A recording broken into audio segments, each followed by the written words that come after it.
رقصة التنورة هي رقصة مصرية ذات أصول صوفية اشتهرت بها مصر وأدرجت كتقليد احتفالي، غالبا ما تكون مرفوعة بالدعاء والذكر والمديح. يؤديها الراقص بالدوران المستمر لأنه يرغب في بلوغ مرحلة سامية من الصفاء الروحي.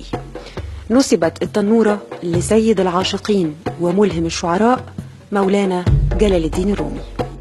احنا فرقة الأقصر الفنون الشعبية بنقدم فقرات كتير مختلفة عن جميع مصر. بنقدم كمان الموروث الشعبي للأقصر، بنقدم فننا بإتقان، وبنقدم صورة كويسة جدا للمصري وللأجنبي اللي بيزور الأقصر. احنا كان هدف المسؤولين ان يبقى في فرقه في الصعيد مصر وبالذات في الاقصر، اللي هي الفكره كانت صعبه في الاول جامد جدا، اللي احنا نلاقي عنصر رجالي كمان ونسائي اللي هم يشتغلوا في فرقه استعراض او فرقه فنون شعبيه.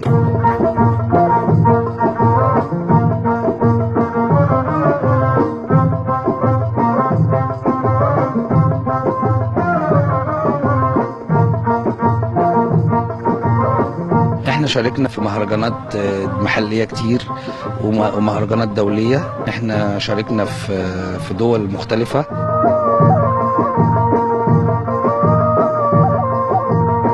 فرقة الأقصر للفنون الشعبية هي فرقة عالمية على أرض مصرية.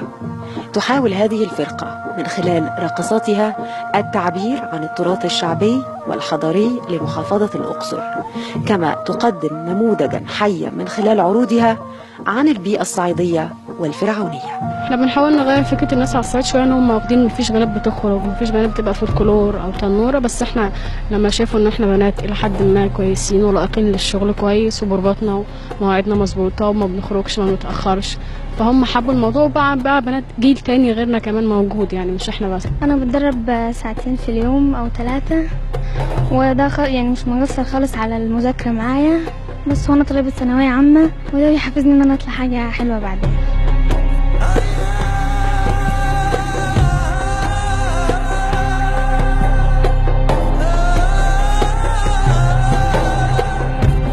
قعدنا نتعلم شوية الإحساس مع المزيكا، نوصل لمرحلة التجليات، يبقى شغلك في وصل بينك وبين ربنا ومعانا طبعا ديانة تانية، بس هو ملوش دعوة خالص. يعني أنا يعني مسيحية عادي، الفن ما فيهوش مسيحي ومسلم.